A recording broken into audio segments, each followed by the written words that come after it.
I used to think the universe was chaos, random, empty. No meaning, no mercy, just survival.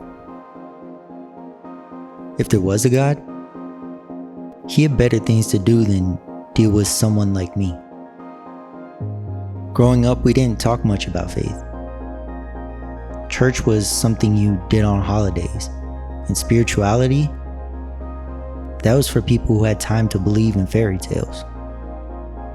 And honestly, I didn't blame them, because what I saw didn't look like love.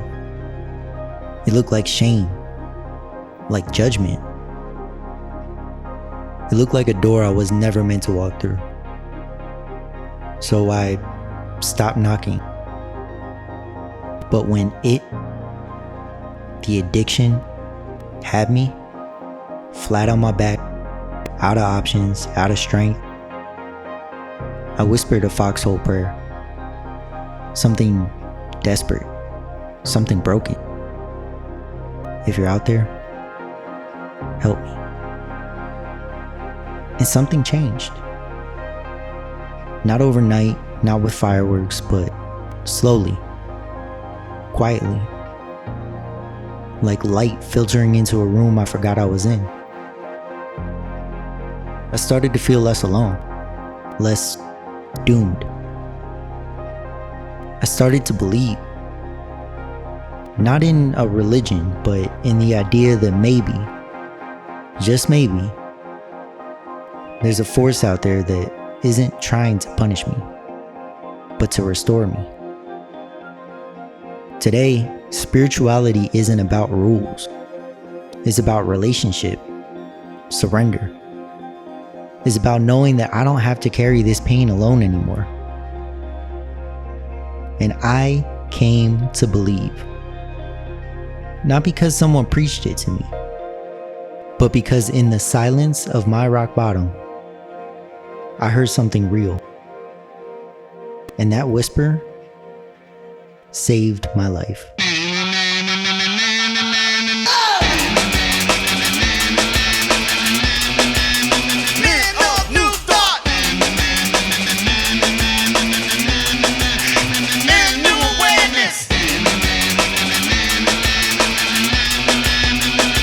Society.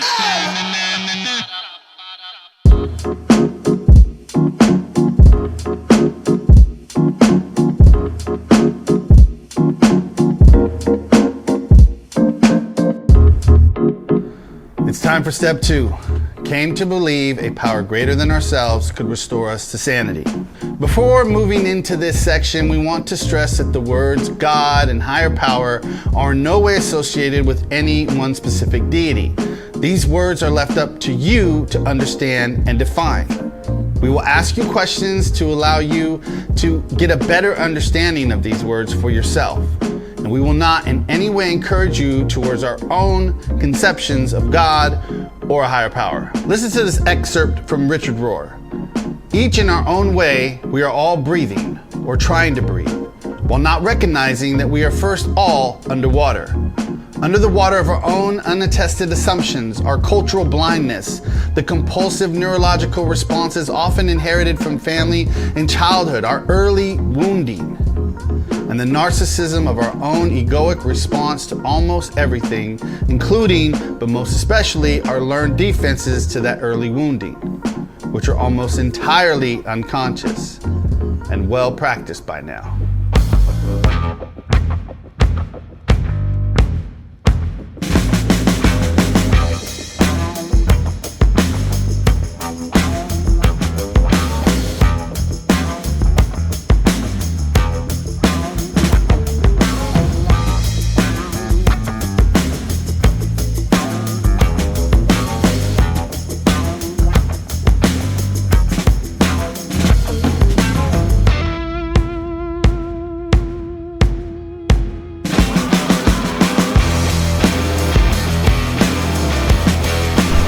Just to give you an overview of the new massive bunker septic system.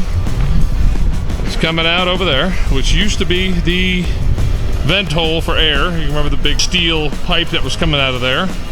So we have changed it around. The septic pipe is actually encased in a 4-inch pipe. It is a 2-inch pipe. So we're going to put more on that and more soil above it to prevent it from freezing.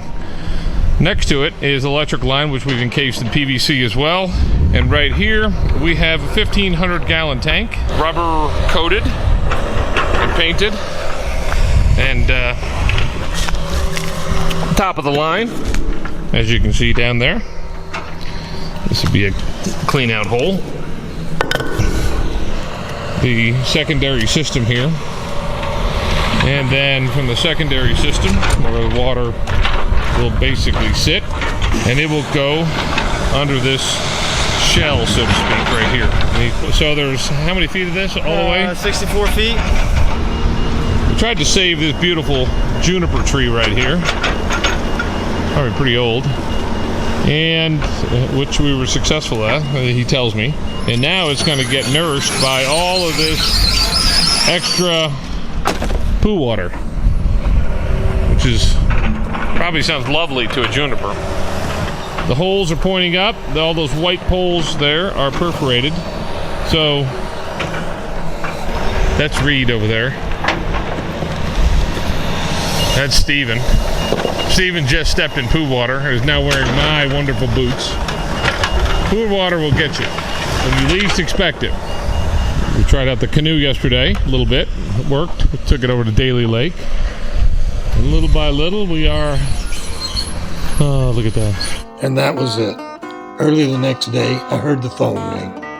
It was that peculiar guy. He told my owner he couldn't pay the full price, but maybe half. My owner replied, "How about 140? The weird guy with the good energy said, "Okay." Suddenly there was a glimmer of hope, a tiny spark, a little fire. That was my beginning. I don't know if it was supposed to happen that way. I don't know if it had anything to do with me hitting my knees. I don't know why it started like that. Call it providence, call it luck, call it fate. Whatever you call it, I'm glad it happened. The construction crew got here. We had them out here with the Bobcat taking stones and lining the driveway just to give everything some definition and kind of trying to utilize some of the natural features, some of the real large stones here. So, working out well. So it looks kind of messy down here with the swimming pool. The boys were thinking about taking that and trying to get down to Livingston with it since we only have a canoe. We need to get another boat. They thought maybe they'd try that. We'll see. And this is the patio that we built with let's read spare tires. This is the patio that we built with piles of stone that we had here and the gravel. We're going to have the boys finish putting rocks in there, and we'll have a really great spot. So, Yoda.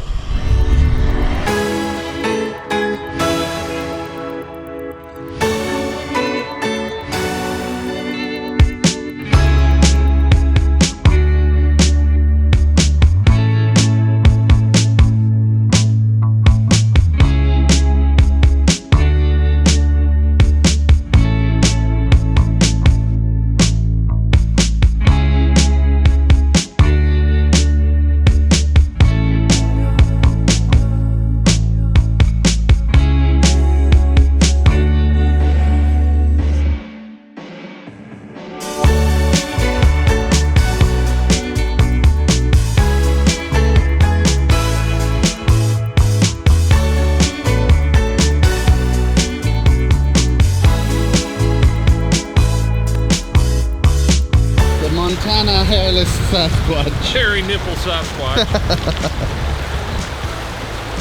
Yeah, what a great spot. Pretty good find. Yeah. So I knew there were some good local spots near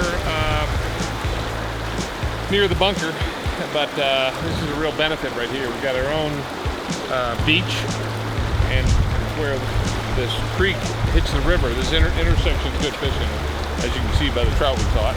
Beautiful fish and basically dinner. Awesome. Out here like Huckleberry Finn, you know?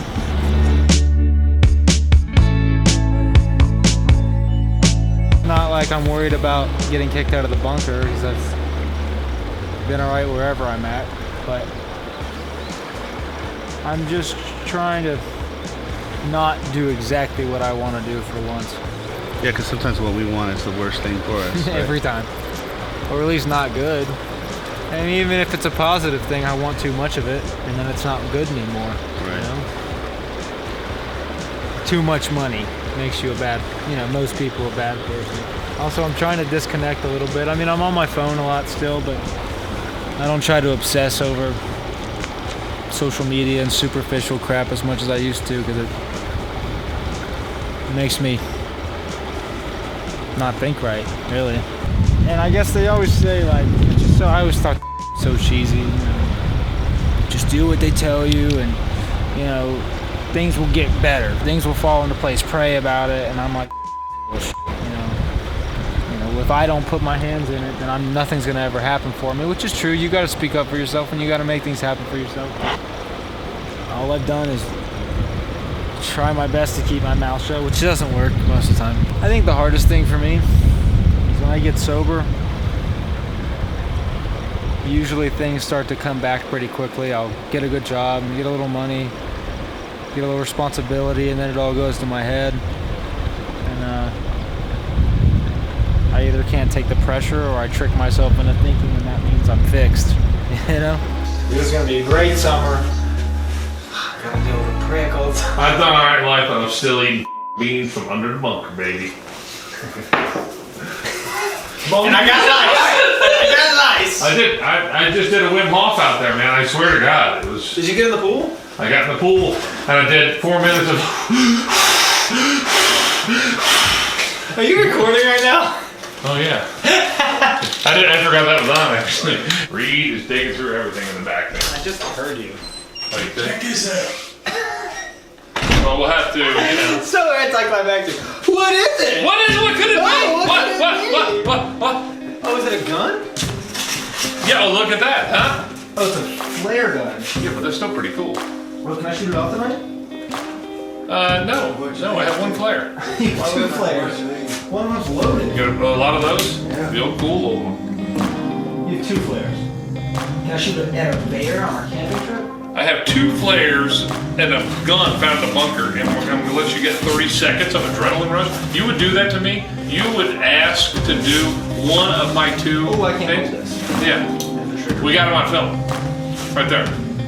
They got a little leverage. Get your ass over to the dishes, brother. We got a double rainbow, supposedly the best one in the world has ever seen here. I'm getting my. Okay, it's raining. Oh my God. That is insane. Get the. Oh my God! Look at that! It's right there. I think I see a leprechaun. Woo! Wow, that's some seriously intense action.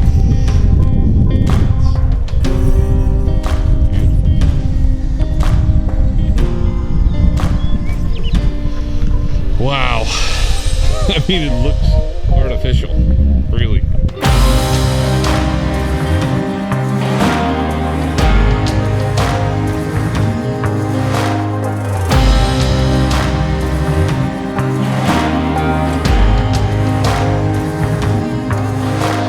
My job is to continually get smaller.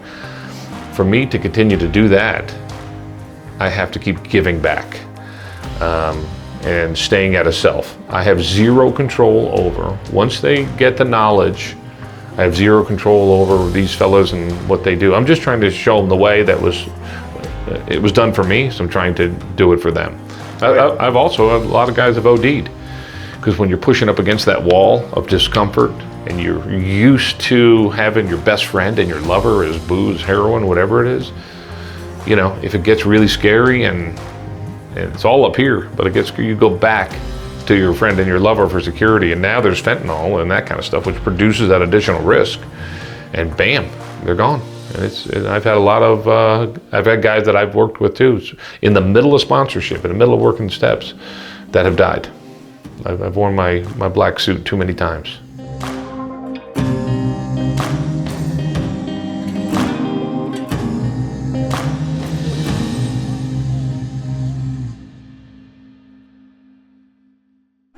content of society.